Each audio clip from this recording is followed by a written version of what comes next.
Bismillahirrahmanirrahim. Dan insya Allah di kesempatan kali ini kita akan membaca tentang beda utang dengan akad mudharabah. Bagi Anda yang memiliki bukunya, silahkan dibuka di halaman 10. Kita akan membahas tentang apa itu akad mudharabah dan bagaimana perbedaannya dengan akad utang. Akad mudharabah masuk dalam kategori akad syarakah. Akad syarakah adalah akad kerjasama, bekerja bersama untuk mendapatkan keuntungan bersama. Jika ada untung dibagi bersama dan jika rugi ditanggung bersama. Dan perbedaan antara akad mudharabah dengan akad musyarakah adalah di bagian siapakah yang harus menanggung modal dalam bentuk dana dan siapa yang harus menanggung modal dalam bentuk kerja. Kalau musyarakah, modal dana dan kerja itu bisa dari semua pihak. Kalau mudharabah, modal dana hanya dari salah satu pihak dan kerja dari pihak yang lain. Baik, sehingga mudharabah terjadi dari dua pihak, terjadi pada kerjasama dua pihak, di mana salah satu pihak sebagai pemodal dalam bentuk dana, dan salah satu pihak sebagai pemodal dalam bentuk kerja. Nah, ketika terjadi interaksi dalam akad mudharabah, terjadi interaksi. Di situ ada mudharib dengan sahibul mal. Ada mudharib plus sahibul mal.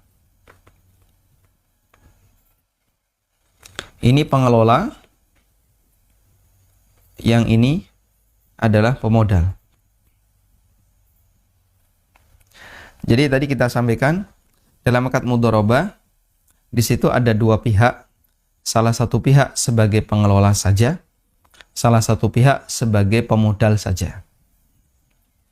Terjadi interaksi antara pengelola dengan sahibul mal, antara mudharib dengan pemodal.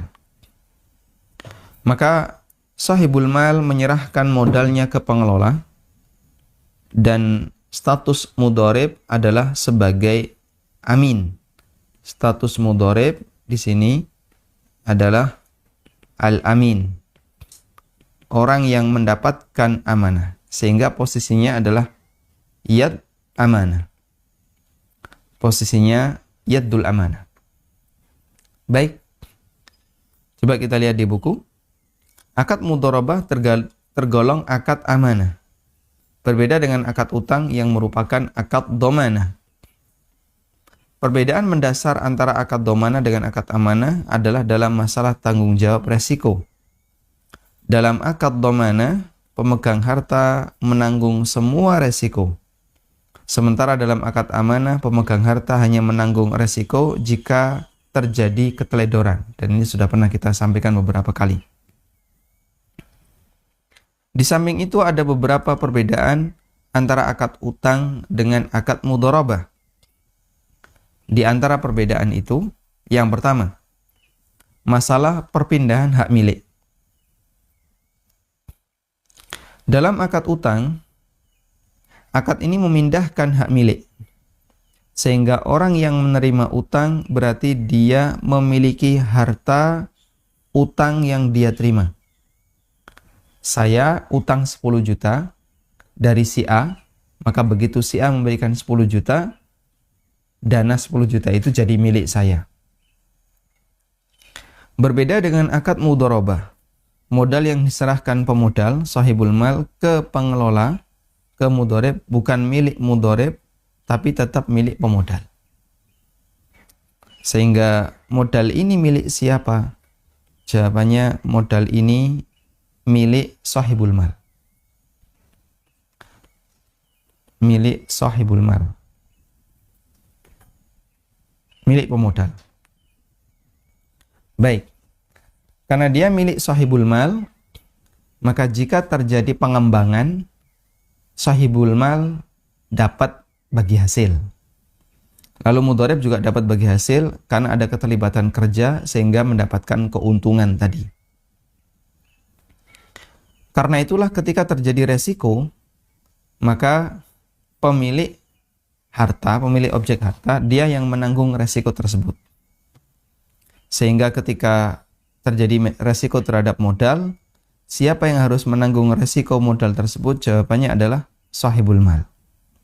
Sedangkan mudhari'b menanggung resiko, kerjanya tidak dibayar. Baik.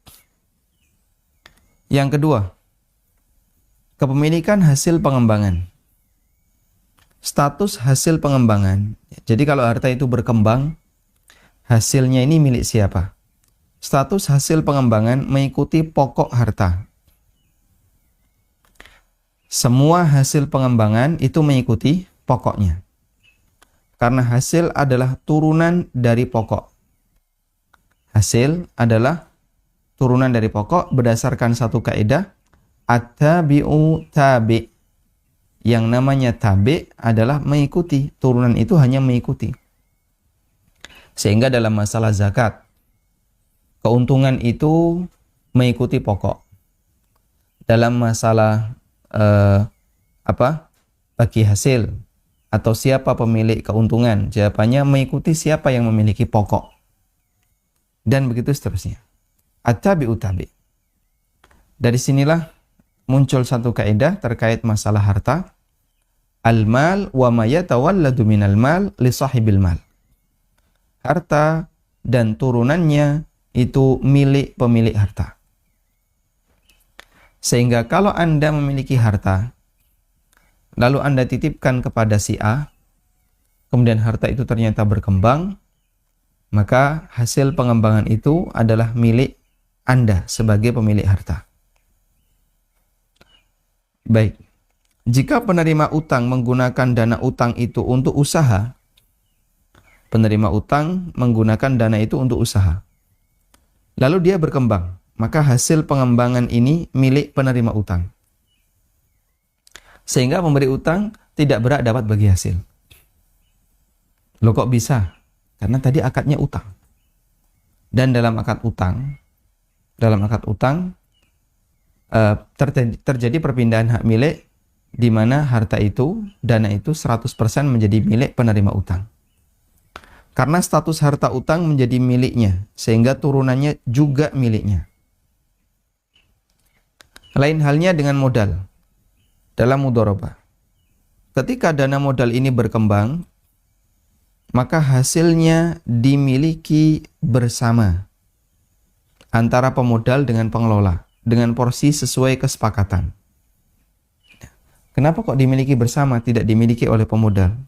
Katanya milik pemilik harta.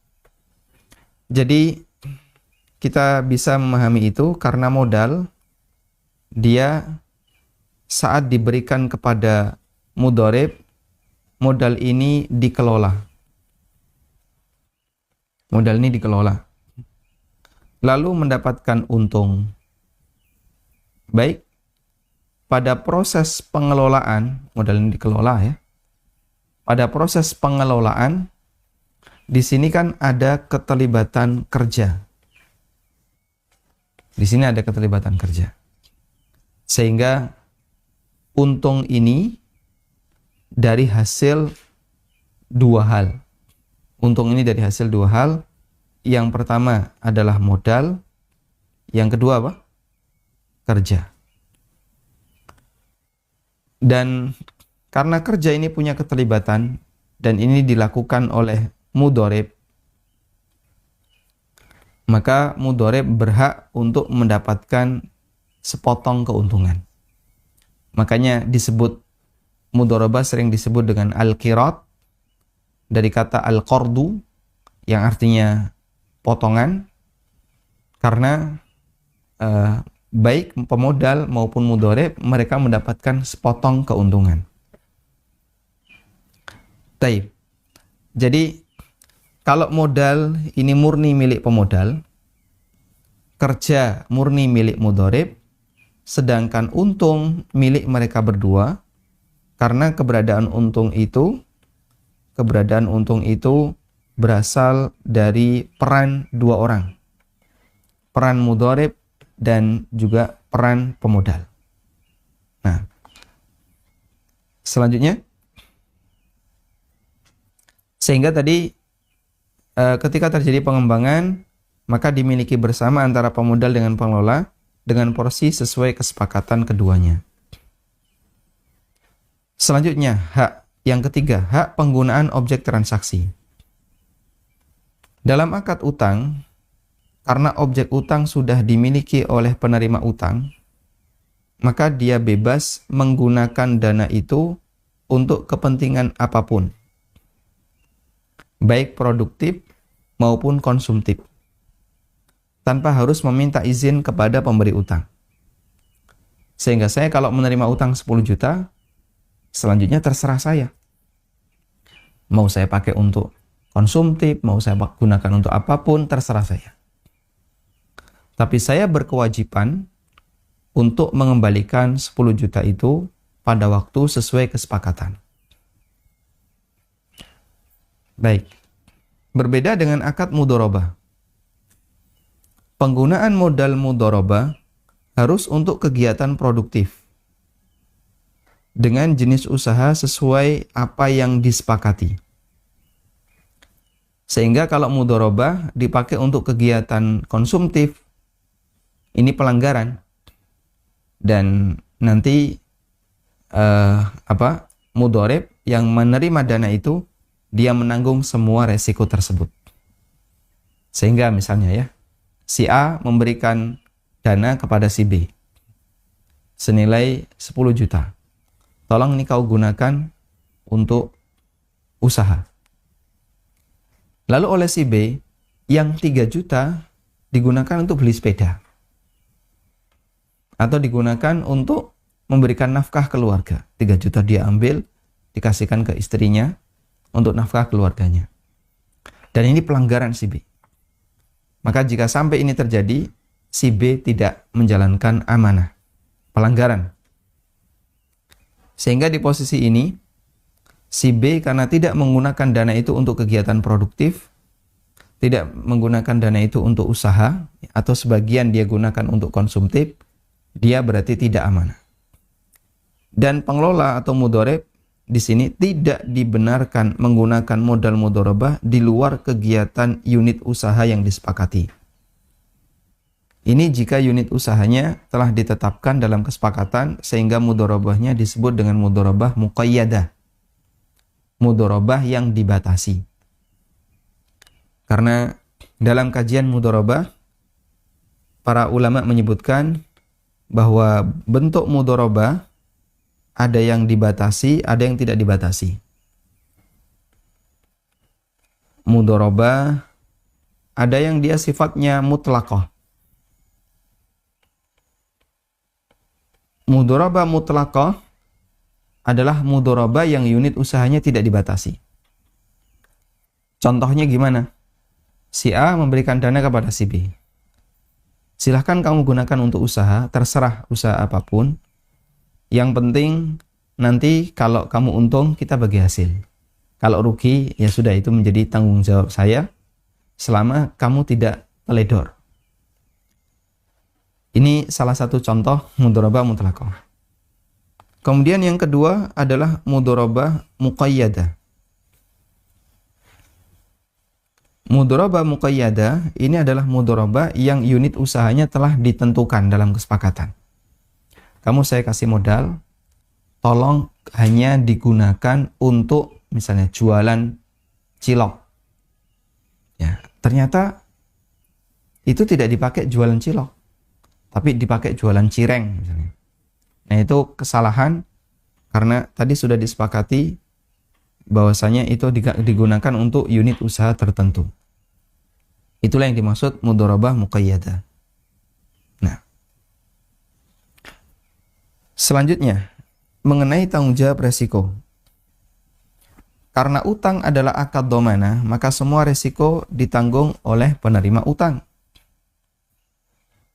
Sebaliknya, untuk akad mudharabah yang merupakan akad amanah, maka resiko di luar keteledoran pengelola. Resiko di luar keteledoran pengelola menjadi tanggung jawab bersama. Ya. Bentuk tanggung jawab bersama terhadap resiko itu gimana? Dalam arti, pengelola menanggung resiko, usahanya tidak dapat untung, sehingga dia nggak dapat apa-apa.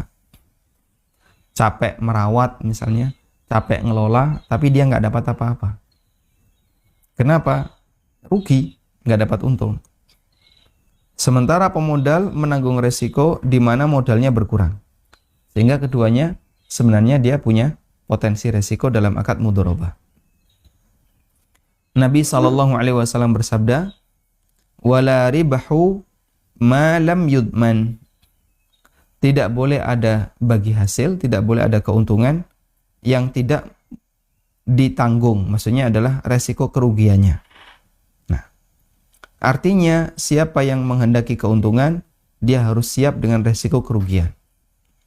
Karena itu dalam akad syarokah, tadi akad syarokah adalah akad kerjasama tadi. Dalam akad kerjasama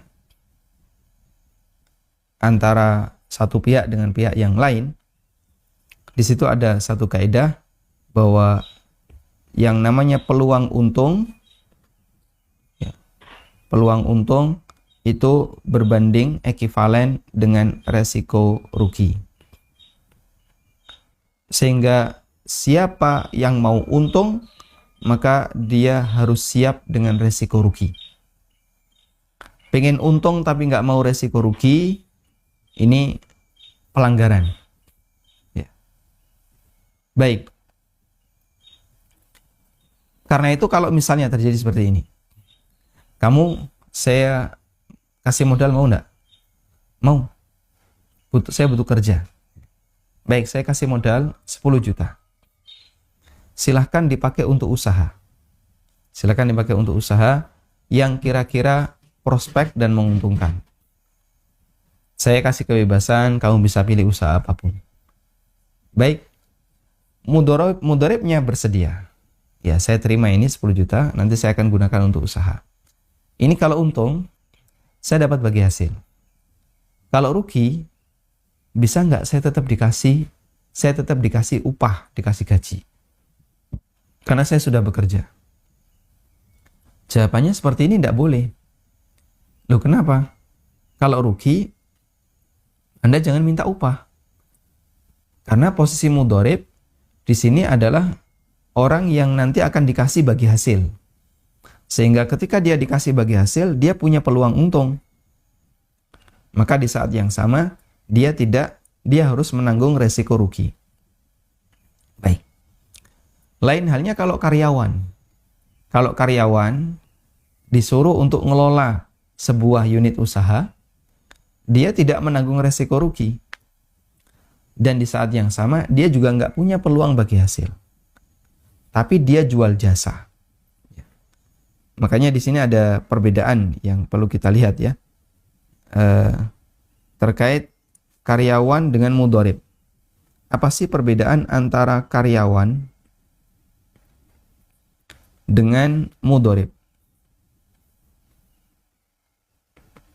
Karyawan dengan mudharib itu perbedaannya di mana? Kalau karyawan, akadnya akad ijarah. Dan akad ijarah itu masuk akad muawadot. Masuk jenis akad muawadot. Sedangkan mudharib, dia bekerja untuk mengelola dana, itu masuk kategori akad mudharabah. Dan akad mudharabah ya, masuk dalam kategori akad syarokah. Jadi jenis akadnya sudah beda. Dalam akad muawadot, di situ berlaku keseimbangan iwad sama dengan muawad. Berlaku keseimbangan iwad sama dengan muawad. Baik. Sedangkan dalam hal ini ya, ijarah iwadnya adalah ujroh, upah, fee yang dia terima. Muawadnya adalah jasa yang dia serahkan. Sehingga ada keseimbangan antara iwad dengan muawwad. Maka begitu dia masuk sebagai akad ijarah, terjadilah seperti ini. Nanti dia dapat gaji. Sudah? Kalau mudharabah tidak menggunakan keseimbangan iwad dan muawwad, tapi menggunakan keseimbangan peluang untung sama dengan resiko rugi. Dalam akad mudharabah, kaidahnya yang ini. Bahwa siapa yang ingin mendapatkan peluang untung, maka dia harus siap dengan resiko rugi. Jadi ada dua kaidah yang berbeda jamaah, antara mudharabah dengan muawadat. Kalau muawadat mengikuti kaidah iwad sama dengan muawwad. Kalau mudharabah mengikuti kaidah peluang untung berbanding lurus dengan resiko rugi. Tayyib. Sehingga bolehkah karyawan itu minta bagi hasil? Bolehkah karyawan itu minta bagi hasil? Jawabannya, kalau dia karyawan, dia nggak berhak atas bagi hasil. Nah, masalah dia minta, apakah kemudian dia nanti dikasih ataukah tidak, itu kebijakan yang punya harta. Kebijakan bosnya.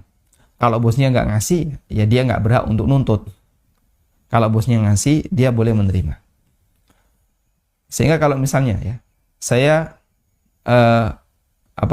memiliki sebuah unit usaha, lalu saya minta kepada A, kamu pilih mana? Kerja dapat bagi hasil, tapi nanti ada resiko rugi, ataukah kerja, tapi sifatnya hanya kamu bekerja sebagai karyawan, ataukah kerja sebagai karyawan, dan nanti kamu saya gaji. Baik, si A berpikir, kalau saya kerja sebagai karyawan, waktu saya itu dibatasi. Nanti masuk jam sekian sampai jam sekian, dan saya harus memenuhi aturan sebagai karyawan. Nanti dapat gaji, dan gajinya nggak seberapa. Padahal unit usaha ini punya potensi untung besar. Akhirnya si A milih, baik saya milih mudharabah. Karena seorang mudharib pengelola itu waktunya lebih longgar, bebas. Yang penting ketika dia mengelola, dia amanah dan dia jalankan dengan maksimal, ya. Sementara untuk waktu dia bekerja bebas. Sehingga bisa jadi malam dia juga bekerja, misalnya malam dia membuat setting usaha, ya. Membuat business planning dan seterusnya, agar nanti usaha ini bisa untung sehingga dia dapat bagi hasil. Itu yang akan dia lakukan. Tapi dia bebas memilih waktu, mau masuk agak siang, mau masuk pagi sekali, mau apa. Cuman dia fleksibel. Dan bisa jadi dia bekerja di rumah, dia bekerja di kantor. Kalau karyawan, begitu dia pulang, selesai tanggung jawab. Dia nggak bekerja lagi. Tapi kalau dia sebagai mudharib, bisa jadi di rumah dia juga masih bekerja. Karena statusnya sebagai pengelola. Tayyib. Ini perbedaan antara akad syarakah, yang itu merupakan akad kerjasama, dengan akad muawadat, yang itu adalah akad jual beli sesuatu. Dan di sini terjadi jual beli jasa. Walhamdulillah. Nah, kalau utang gimana? Kalau utang, di situ tidak ada bagi hasil, di situ tidak ada jasa, tapi sifatnya menerima sesuatu lalu nanti mengembalikan. Utang itu lebih kepada mudharib, lebih kepada sahibul malnya. Sahibul mal, dia ngasih dana kepada mudharib, itu mudharabah, dan tidak boleh dijadikan sebagai utang. Dan dana mudharabah, ada satu kaidah, bahasanya dana mudharabah itu tidak boleh dijadikan sebagai utang. Dana mudharabah tidak boleh dijadikan sebagai utang. Dan ini dengan sepakat ulama. Bentuknya bagaimana? Misalnya ada orang yang ngasih dana untuk dikelola kepada A. Lalu dikelola oleh A, ternyata modal itu habis. Rugi dan habis. Sudah? Bolehkah sahibul mal menjadikan itu sebagai utang? Ya sudahlah, karena kerja kamu nggak bagus, usaha gagal, maka gini aja ya. Kemarin modal yang saya kasih ke kamu, kita jadikan sebagai akad utang. Sehingga nanti kewajiban kamu harus nyicil untuk menutupi kekurangan modal itu. Pokoknya saya terima bersih sesuai dengan apa yang saya serahkan. Nggak boleh seperti ini ya. Dana mudharabah tidak boleh dijadikan sebagai utang. Walhamdulillahirrabbilalamin. Baik, kita sudah menyelesaikan perbedaan antara mudharabah dengan akad utang piutang. Nah, dari sini kita coba sedikit membahas tentang produk mudharabah di bank syariah. Kita akan membahas tentang produk mudharabah di bank syariah.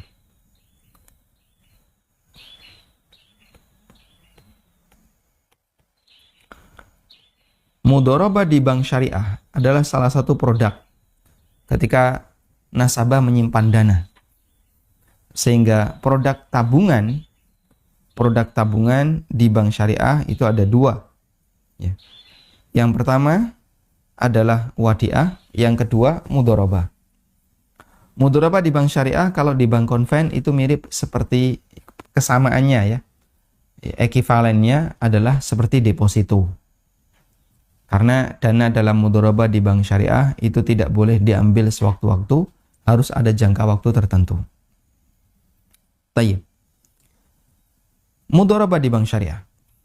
Bank syariah itu tidak punya unit usaha real. Ya, salah satu di antara yang kita ketahui bahwasanya bank syariah dia tidak punya unit usaha real. Sehingga kita bisa lihat bank syariah apakah menjual sesuatu? Ya, tidak ada unit usaha yang real. Ya, mereka bekerja tapi tidak di bidang unit usaha yang real. Apa bidang usaha bank syariah? Jawabannya ya di dunia moneter, di dunia keuangan. Mereka tidak punya unit usaha real. Misalnya jadi developer, atau dia bangun sesuatu, atau dia menjual sesuatu, tidak. Bank syariah core bisnisnya tidak ini. Baik. Sehingga dalam hal ini bank syariah, kita tulis segini aja, bank syariah dia mengalihkan dana itu ke para nasabah debitur, atau kita sebut saja ke unit usaha atau ke pemilik unit usaha, ke para UMKM untuk dikelola. Baik. Ini dana diserahkan ke UMKM untuk dikelola. Sudah? Seusai dikelola, ada hasil, maka bank syariah menerima bagi hasil. Baik. Namun skema yang terjadi dalam proses ini adalah biasanya UMKM ini mau untung mau rugi usahanya, dia tetap wajib mengembalikan ini. Nah, apa yang dikembalikan? Pokok plus bagi hasil. Dia mengembalikan dua. Pokok dikembalikan, bagi hasil juga dikembalikan. Bahkan termasuk ketika UMKM ini rugi dan dia lapor rugi, ya, pihak bank tetap meminta tolong dikembalikan. Nah, nanti mereka akan nego di bagian yang kedua, yaitu bagian bagi hasil. Apakah ini harus dibayarkan ataukah tidak, mereka akan negosiasi. Ya, karena usahanya rugi. Tapi pokoknya tetap harus dikembalikan. Baik. Dan realitas seperti ini disampaikan oleh para ex dari bank syariah. Bahasanya ketika bank syariah memberikan dana ke UMKM dengan transaksi tertentu, pokok dikembalikan. Nah, di sini apakah bentuk mudharabah? Kalau pokok dikembalikan jika terjadi kerugian? Jawabannya tadi kita sudah menyatakan bahwa dalam akad mudharabah, siapa yang mau peluang untung maka dia harus siap dengan resiko rugi. Sudah? Karena itu, di posisi ini, ketika bank memberikan dana kepada UMKM, lalu dana itu ternyata rugi, kemudian UMKM harus tetap mengembalikan, berarti kita bisa pastikan akad yang dilakukan bukan akad mudharabah. Akad yang dilakukan bukan akad mudharabah. Sudah? Karena bukan akad mudharabah, berarti di sini akad apa? Nah, bank syariah ketika dia menyebut ini bukan akad mudharabah, lalu dia ganti akadnya ini dengan akad yang lain. Akad bank syariah dengan UMKM. Itu ada yang bentuknya murabaha. Ada yang bentuknya murabaha. Misalnya, UMKM butuh apa? Butuh perlengkapan, dibelikanlah oleh bank syariah. Butuh apa lagi? Butuh ini, butuh ini, dan seterusnya. Nah, kalau murabaha, kembali kepada murabaha, berarti ini akad jual beli. Bank menjual sesuatu ke UMKM. Namun biasanya, bank syariah ketika melakukan akad jual beli, itu menggunakan skema wakalah. Menggunakan skema wakalah. Di mana bank mewakilkan kepada pemilik UMKM untuk belanja sendiri. Lalu bank tinggal ngasih uang. Dah, silakan kamu berangkat belanja sendiri. Baik. Posisi UMKM sebagai wakil dalam hal ini. Sehingga bank syariah memberikan ke UMKM dalam bentuk barang atau uang? Uang. Lebih tepatnya adalah uang. Ya. Bank syariah ngasih uang ke UMKM, tidak ngasih barang. Sudah? Nah, kalau bank syariah ngasih uang ke UMKM, berarti ini lebih dekat kepada akad utang, bukan akad jual beli. Namanya jual beli, penjual itu bukan ngasih uang, tapi penjual ngasih apa? Barang. Nah, dengan adanya skema wakalah, bank syariah itu tidak ngasih barang, tapi ngasih uang. Ya. Sini saya kasih, ini saya sudah transfer ke rekening Bapak, senilai 10 juta, silahkan nanti Bapak gunakan untuk belanja apapun, lalu kwitansinya ditaruh di tempat kami. Nah, kemudian pihak UMKM belanja kebutuhan-kebutuhan itu sesuai dengan pengajuan dia. Pertama kan dia mengajukan butuh dana sekian, 10 juta, untuk pembelian A, B, C, D, E, 5 item ini. Diajukan ke bank. Nah, bank setelah melakukan verifikasi dikabulkan pengajuan itu, lalu oleh pihak bank, pihak UMKM tadi dijadikan sebagai wakil. Bapak, saya jadikan sebagai wakil kami, ini dana 10 juta sudah kami transfer ke rekening Bapak. Ya. Selanjutnya, nanti lampirkan, tolong dilampirkan kwitansi belanja. Sudah? Coba dilihat di situ. Uang dulu yang keluar, baru belanja. Setelah itu bank mendapatkan kwitansi. Ya, lalu UMKM ini belanja A, B, C, D, kemudian dapat kwitansi. Kwitansinya dikembalikan ke bank. Mungkin nggak dalam belanja itu pas tepat 10 juta? Mungkin, tapi kecil kemungkinan itu. Namanya belanja pasti akan ada pergeseran dari nilai nominal yang dianggarkan. Sehingga bisa jadi belanjanya 9 juta. Atau bahkan cuma 8 juta. Sisa 2 juta. Tapi 2 juta itu nggak bisa dikembalikan. Karena plafonnya sudah 10 juta. Nah, tinggal nanti hitung-hitungan bunga. Ya, dari 10 juta, misalnya bank menetapkan di sini plus nanti pembayarannya adalah 12%. Maka 12% ini dicicil dari 10 juta. 12% dari 10 juta. Sudah? Ini dicicil misalnya selama 1 tahun, direntang selama 1 tahun. Sehingga 12% dari 10 juta itu margin yang didapatkan oleh bank. Yang lebih dekat adalah margin itu dari akad utang dan bukan akad mudharabah. Juga bukan pula akad wakalah. Bukan pula akad murabahah. Karena itu margin ini sebenarnya lebih dekat kepada margin utang. Ini adalah margin utang. Dan Anda bisa memahami bahwa margin utang itu halal atau bermasalah. Margin utang adalah riba. Karena utang tidak boleh ada margin. Namanya margin utang itu masuk kategori riba. Loh, kenapa nggak disebut margin murabahah? Gimana murabahah? Wong duitnya keluar dulu baru barang. Kalau murabahah kan keluarnya barang dulu. Dalam arti bank membeli barang itu, kemudian barang diserahkan kepada nasabah. Namun ini uang. Dan kalaupun ada sisa, uangnya nggak dikembaliin.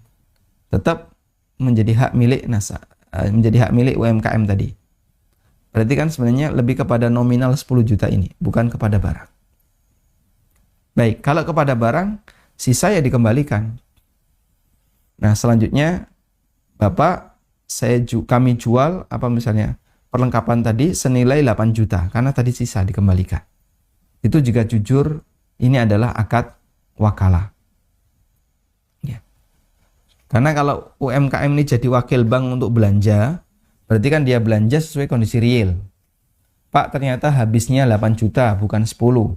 Prediksi kami lebih murah, prediksi kami lebih mahal. Ternyata realnya cuma 8, bukan 10. Sudah? Berarti kewajiban UMKM adalah 8 dan bukan 10 juta. Wallahu a'lam. Kesimpulannya, ya, kalau misalnya ada sedikit kebingungan untuk dicerna, kesimpulannya adalah bahwa dalam akad ini bank tidak bisa melaksanakan mudharabah sesuai dengan konsekuensinya, makanya akadnya bukan mudharabah dengan UMKM. Dan yang kedua, bank melakukan akad murabahah dengan UMKM, di situ yang lebih tepat bukan akad murabahah, tapi lebih dekat kepada akad utang. Sudah? Dari margin utang inilah yang kemudian dikembalikan ke nasabah. Jadi di situ nasabah plus banknya, bank syariah, dia mendapatkan margin ini. Dikembalikan kepada nasabah dan bank. Nasabah dapat sekian persen, bank dapat sekian persen. Karena modalnya itu berasal dari nasabah. Ya. Sehingga dari nasabah, dia nyerahkan ke bank syariah, ini dalam bentuk modal. Tapi tadi ya, praktek bank syariah menyerahkan ke UMKM, di sini lalu dapat margin. Nah, tadi kita sudah sampaikan margin ini bermasalah. Margin ini sebenarnya lebih dekat kepada riba. Ini lalu diberikan sebagian kepada nasabah. Ya. Maka dari realita ini, kami menyarankan kalau Anda mau menaruh uang di bank syariah, maka sebaiknya Anda pilih produk wadiah saja. Karena produk wadiah itu tidak bertambah. Sehingga di produk wadiah, nanti dana nasabah itu utuh dan tidak ada kenaikan. Wallahu ta'ala alam, demikian yang bisa kita bahas. Semoga bermanfaat. Wassallallahu ala nabiyyina Muhammadin wa ala alihi wa sahbihi wa sallam.